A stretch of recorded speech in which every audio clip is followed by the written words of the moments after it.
Welcome once again to Postcard. And yes, it's Leigh G with us. And he's had some fantastic news this week. He's managed to buy a shirt with no holes in the elbows. And secondly, the favourite park bench he can sleep on. Now, Andrea, as you realise, throws him out regularly. It's now available because they've cut down on the restrictions. Tell us about that, Leigh.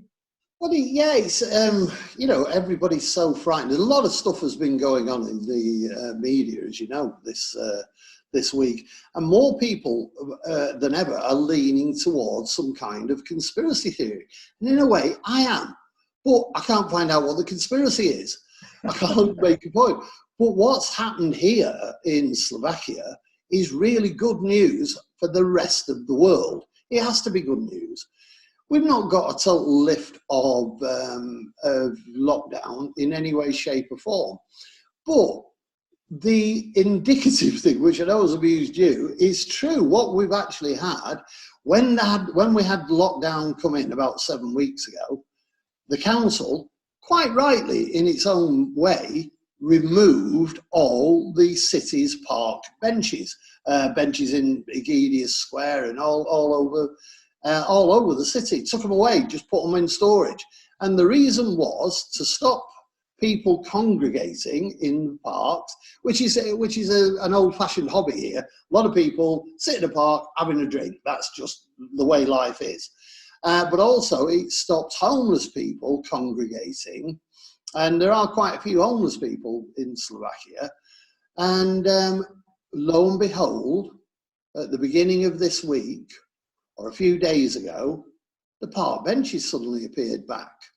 And it was quite incredible. We traipsed down the 7 flights of stairs from our eerie apartment here, and all of a sudden, the atmosphere had changed.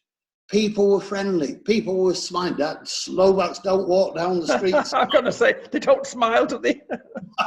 They do once you make contact with them. Yeah. But it's an old throwback to the communist era where basically you looked at your bootstraps or your bootlaces as you walked down the street because you didn't want to make eye contact with anybody. Know your place. Yeah, exactly. Well, it was in case they were the secret police. And you could be arrested for nothing. You could be arrested for looking at somebody. So the general demeanour of a Slovak is basically no smiling until you make contact. And then it's all very friendly and everything. But the atmosphere was different. Now, this sounds terrible, but this, again, is true. This is what we started to see. The local drinking fraternity, which is massive over here. Drink is a way of life over here. And a lot of it was you sit outside the old-fashioned supermarkets, which are called, please forgive me for Slovakia for saying it wrong, because I'm sure I will, Potravnis. And people sit on the step outside of Potravny, drinking beer, drinking lager, drinking cider, drinking, in fact, all of them together like that. And that is a good sign that life is returning to normal. We still have to wear masks, but people are going back to work. People are going back into their offices. Bratislava announced there was just a couple of deaths, that's all, new deaths. And we're a small country, 5 million people, so our death rate isn't going to be massive, but it's starting to work. The borders with Austria, for instance, are about to be opened.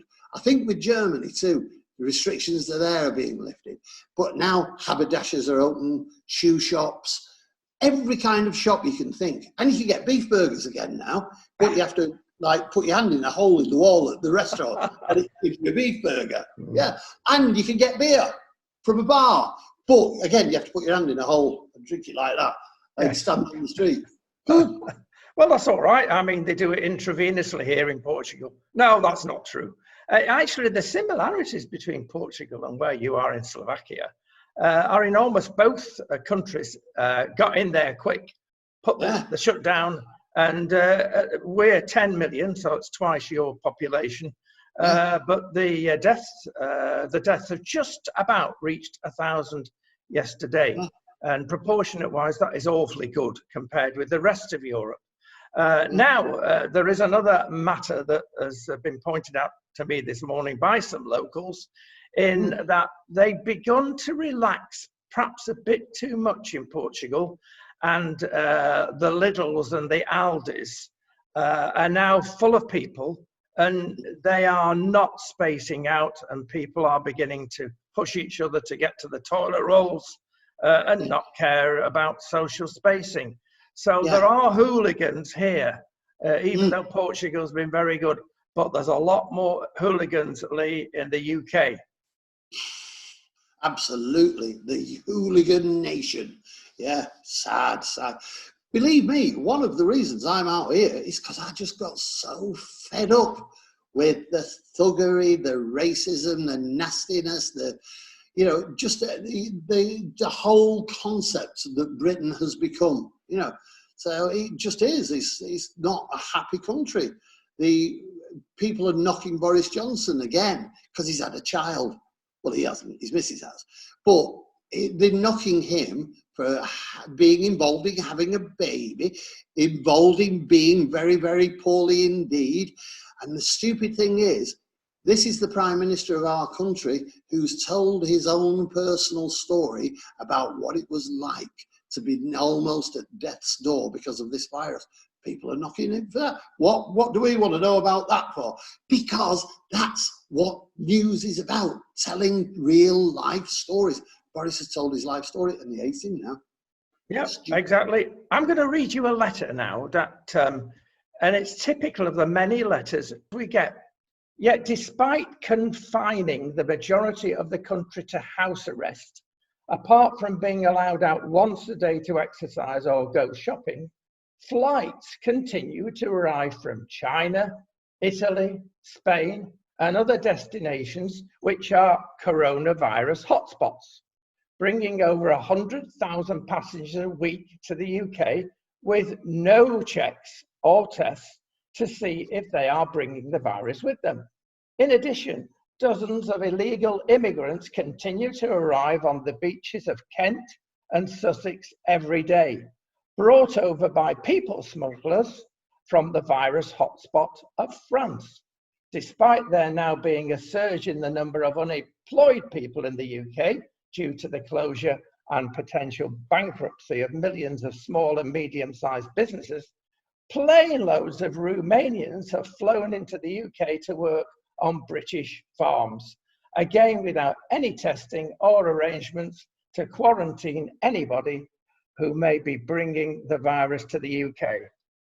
Leigh, that is making people mad in the United Kingdom. The thinking people, anyway. Well, yeah, I have no concept of why planes are being allowed into Britain and the people are not being tested or quarantined.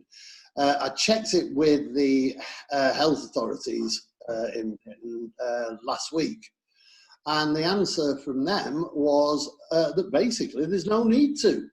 Well, if you think what happens on a plane, if somebody sneezes, it goes into the air conditioning, circulates around the plane like insanity.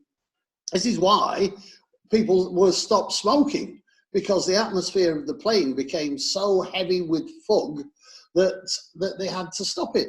Now, why they're not testing people who come into the country is just insane. I don't understand it. Well, I can give you the official answer, and the official answer is that they should be tested in Iran, in Italy, before they come in. What? Well, that's part of what was being said. Yeah, you're absolutely right that they should have been tested. But if you're saying they should have been tested, surely that means you don't know if they are. And it's not that difficult to get in touch with another country and say, are you testing these people? There is something. This is the conspiracy theory. I am not a conspiracy theorist. I am a hard-nosed journalist, and I will not support conspiracy theories. But even in my addled brain, I'm thinking, why? Why is this happening? Why are we in this incredible lockdown? Why are people saying the country is going bankrupt? The country isn't going bankrupt. Sadly, a few small businesses are going to suffer. I'm one of them. I'm a small business. I'm not going to say I'm a small businessman. I'm not. I had a small business that's gone kaput. But I'll find something else. I'll make a bit more money somehow. That's what I've got, because I've got to live. But the the illegal immigrants, I don't know anything about. This is something that is, to me, a sort of Facebook story where people just make things up. I'll check it out. I don't know about it, but I will certainly check it out. I don't think smugglers are smuggling out. Because where are they going to go? Where are they going to go when they get to Britain? All right, they'll go into the gulags of our cities. The third one, about farms, this, again, is blown out of proportion by social media. Not by the press, by that idiot media called social. What's happened is that picking strawberries, picking plants, picking whatever you pick in a farm is not this old-fashioned little thing where an old lady go around and keep it in a apron and go and sell it at a market. It's massive, massive, massive big businesses. And the people from Romania are trained, very highly trained, in how to pick, how to process, how to store, how to pack all these plants. And that's why they're being brought across, because they're experts at it. The reason they're experts at it is because we, as Brits, won't do that kind of work. It's below me. I'd rather stay on benefits. There's a bit of truth everywhere, isn't there? The other reason that's been suggested to me is, of course, that the deal was done 2 or 3 years ago, that so many Romanians would be allowed in under EU rules, and therefore that's what's happened. It's difficult to get out of treaties like that. But lots more is happening that is going to come out. The virus has a purging effect, and it's bringing all sorts of things to the surface, Leigh. I agree. A writer I admire very greatly, and a lot of people don't, but the controversy that he creates is why he's very well known, is Peter Hitchens. And Peter Hitchens writes mainly for the Daily Mail, which is another paper that people don't like for some inexplicable reason. I worked there quite happily for a number of years. Well, Peter Hitchens says, why have we given up our freedom? Why have we given up our right to go where we want to go? Why have we accepted something as being a horrendous pandemic when in fact the deaths that have been created by it aren't to any great extent higher than would normally happen. And again, this is something I can't give any clue to who it was, but somebody who is in a very good position to give this information out has told me, we're going on now about care homes. 84% of care homes in Britain are privately run, and it costs you thousands to be in there. And now people are dying in care homes. Isn't that what you do? Really, I know it sounds cruel and awful. Isn't that what you do? You go to a care home to die, ultimately, maybe not immediately, but, within a number of years. They are the last post for people.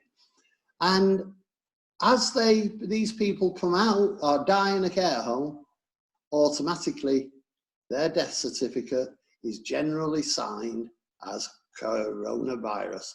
Now, this is the rewriting of history. Yeah, there's a lot involved. You're so right about this, but we have a game here, and often we read stuff that's sent to us, and we have to guess without looking at the headline where it's come from.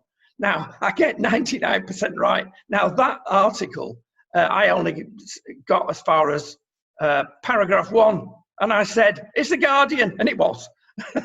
We picked up straight away, paragraph 1, bless them. It was The Guardian, because the first paragraph said, you're not allowed to make any profit as a business. But that's The Guardian. You've got to understand that. They've got some good investigative journalists, so we pick and mix. But this whole article that you're referring to, it's true, 84% or very nearly are privately owned. Therefore, it's bad. not necessarily so. Only 3% is run by the local government anymore. And I thought, why? Well, it had to be rescued from the local government hands because they're not the best entrepreneurial business people, local governments. They weren't making a mess of it. But there's another percentage, that being between the two, actually, that are run very, very well. A lot by charities. I'll tell you one, a lot by the Methodist Church. And the Methodist Church had to pull out. They were loving homes. People used to love going in. Why did they shut? I'll tell you, because somebody from health and safety went round and said, that room is 3 centimetres short of what the new rules and regulations say. Shut it down. That was criminally. I understand exactly, yeah. I think, you know, I've had experience through family of the attitudes and the way that care homes are run in Britain, and it isn't good. There surely are absolutely good ones. I'm not saying that everyone is bad, but, you know, what our own personal experience, and it involved the council, was that when an elderly relative was put in a home, had to go in a home, within literally 20 minutes, we were contacted by the local council and told that we would have to pay. That this, she couldn't move, this relative couldn't move, couldn't stand up, couldn't walk, it really couldn't communicate, wasn't capable of doing anything. We fought it, and within a couple of days, we'd won and got the money paid. Most people don't know how to fight these kinds of No, you're absolutely right. The bully boys of the local authority, and I'm afraid I come across it all the time, when people just accept what they say. Oh, it must be right, it's the law. No, it's not. Of course it isn't. Here's another incident of what we've been banging on about over the last couple of weeks. Your lockdown in Portugal had problems with the bank. I'm locked down here in Slovakia, had problems with the bank, where basically we got one question wrong, so that was it. We couldn't have any money. We would die. We weren't allowed to pay our rent or anything. They just hang on to our money. Now, somebody else we know, they've written to us. It's on the Preservation Society today, and a lot of people are reading it. Has recently been bereaved, and the money was in her partner's name. Yeah, the bulk of the money was in her partner's name. Yeah. Now, I say recently, we're going back nearly 12 months, and she has fought every bank. They had I think it was 12 bank accounts, and she's had to fight every bank along the way. And do you know what the banks have said? You need to get a solicitor. Oh, yes. Yeah, we checked it out to do the work for the amount of money, because the solicitors take a percentage of the money. It would have cost her in the region of 20 or more. I think it was coming up to 40 to 50,000 pounds to have her money transferred by a solicitor, because there were so many banks involved, so many accounts. She's having to send her personal details, identification. She's very well off, but she can't get the money out of the bank. So really, she's living in penury now. Yeah. It's incredible. And you know, you're told, make a will. She did everything right. Well, her partner did, yeah. The will's there. They got the will. There it is. Look, he's giving all that money's coming to me. Sorry, you can't have it. It's in my bank. Yeah, I've got it. Evil. Well, I mean, it's the old thing again, Leigh. I mean, the lawyers make the laws. It suits them, and they make a packet out of it. There's too many laws, too much regulation, etc. Now, that leads us on to another thing, PPE. Apparently, we've let the nation down, or Boris has let the nation down. But if you look at the facts, every nation is struggling. But I, this very morning, actually got on the internet, and it's full of masks. What is? It's full of, you can get them within 24 hours, guaranteed. Now, why can't we do it and the NHS can't do it? Well, I'll tell you, because there's only, until this last week, 4 recognised people allowed to procure for the NHS desperately needed stuff. Why only 4? The army had to go in and sort it out. Logistically, the army are brilliant. So they cut through the red tape and got the thing moving. And then I thought, why have we got in this state with our civil service? I'll tell you the main reason that we have only just uncovered. The EU have passed laws restricting who can procure from whom anywhere. It's the blooming EU at the back of all this. It is amazing. We went out to our local supermarket 3 days ago. It's Tesco's in the mountains. Lovely, like a place to shop. Tesco's in the mountain, and we bought some new masks from Tesco's. Are you saying it's actually Tesco's brand, this, or is it a shop that looks like Tesco's? No, it is Tesco's. It's Tesco's in the mountains. You're very civilised over there, aren't you? Yeah, we have Tesco's, we have Lidl, we have Biggle, and it is. But we bought masks there. There isn't a problem. Somebody gave us a couple of masks a few weeks ago. They posted them through the letterbox for us, just in case we hadn't got any. The problem is, why are people blaming Boris and the government for this? Like you say quite rightly, it's not the government's job to do all this. They should bring pressure to bear, which I'm sure they are. It's the NHS who are not doing the job. It's the NHS, not Boris. Do you know, I'm going to put a real big one in here, and maybe everybody will switch off. Do you know how much a nurse earns? I do, go on. Right, start about 23,000, yeah? And it grows through the ranks to becoming what would normally be a matron, to about 54,000. Yeah. And in the middle of the average nurse, I was talking to a nurse about it, the average sort of nurse would be earning in the 30s to 35,000. Now, that's the average, Leigh. It's 36,000. You're absolutely right. Yeah. Well, I'm not saying that they don't deserve it. I'm not condemning them. I'm not doing all these terrible things that people will accuse me of.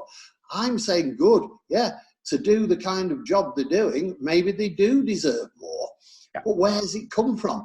It doesn't come off the government. It doesn't come off putting up our bills for buying for our free prescriptions that you have to pay for.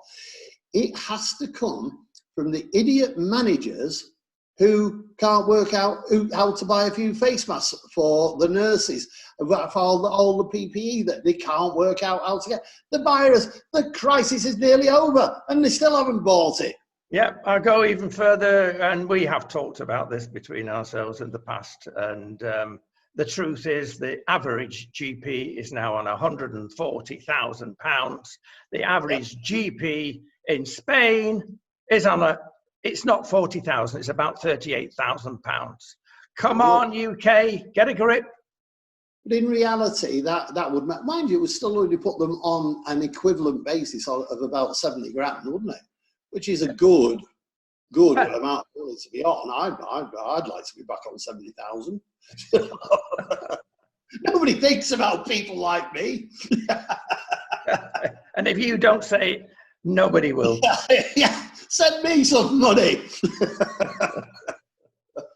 Right, come on, I'm going to mention another no-no here. Dear old David Icke and co. Let's go for the real conspiracists. Now, again, back to the dear old Guardian. They've had a real go at Icke, probably rightly, because he's wound people up something rotten. But people forget about the media, just concentrating on the Icke man. He's gone OTT, and his pet thing, of course, is 5G. That's caused all the corona, and I'm sorry, don't buy it. But the man's been clamped down by the Guardianistas and their type. He shouldn't be allowed free speech. Well, I disagree. He should. I don't like what the fella says, and his conspiratorists, and they are. But you can't shut him down, because that's what freedom of speech is all about. And if you want to shut David Icke down, shut the media down, BBC and co. shut Sky News down. That come on, and we're going to disagree here, mate, and show dying people as headline news. And why? Because they are causing 18,000 deaths a year. It is calculated by cancer, because people are frightened to death to go in hospitals. These are the people you're shutting down, not David Icke. Go on, Leigh, have a go. Well, I know David Icke. I worked with David Icke a long time ago when he was a television presenter and had worked on a couple of newspapers. And he was always a bit eccentric, but everybody sort of put up with him, and he was all right. The reason he got shut down, and we can't avoid this, is because what he was putting out was racist. He was Jew baiting. He was attacking. You see, the freedom of speech is the greatest thing we have. Facebook have destroyed freedom of speech because for the same reasons. As journalists, we are not allowed to create, to say or write anything which would incite people to riot, to violence. We're not allowed to talk about racist things. Well, we're not allowed to have racist opinions, and I wholeheartedly support that. We can say what's wrong with different people from different countries. We could talk about the politics of the country. We could talk about everything. But to create out and out racism is quite rightly illegal. That's what David Icke did. And that's why he was taken down. It was because he was inciting racial hatred. And yeah, he should have been taken down. He should have no freedom of speech to do that. The fact that Amazon and a few other companies wrote to the bosses of social media saying that he was damaging their business through the 5G, his 5G claims. Well, they have the freedom of speech as well, and have the right to approach them. And social media has the right to its own decision on freedom of speech and what does it believe David Icke, who's just bizarre, or does it believe in what major companies say? That's their choice and their freedom of choice. David Icke deserved to be shut down. David Icke was actually in our kitchen having a cup of tea 2 years ago, before we left the Isle of the Isle of Wight. And David's not changed since the day he declared himself to be Jesus Christ. He's still got, I mean, he's 95% rightly, but it's the 5% that does the damage. So if they want to shut him down, fine. I don't agree with people being shut down, except if they are causing danger. Now that is got to be shut down. Danger to life, I mean. It's a difficult, I tell you what, you made a Freudian slip then when you referred to Amazon being a country. Well, I'll tell you, you were right, it is. There are 5 big countries now, including Alphabet, which is Google and Microsoft, etc. You've got 5 companies there, and it has been announced this week they've overtaken the oil producers. They are data harvesting, and data has overtaken oil. Now, that might not seem relevant, but it is, because they control everything. We've been controlled this very morning with one of our YouTube channels. They've taken down a video that appears on YouTube.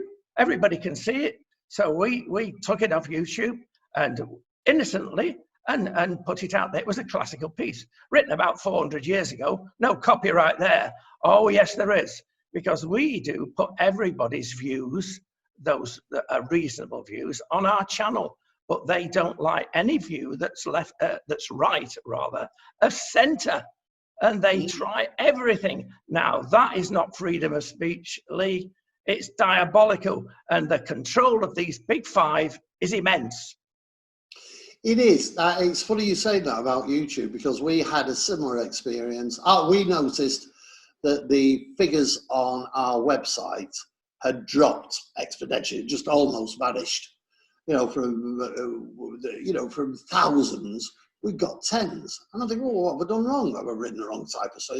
What is it that has caused this? Then we got a note off Facebook, a message off Facebook.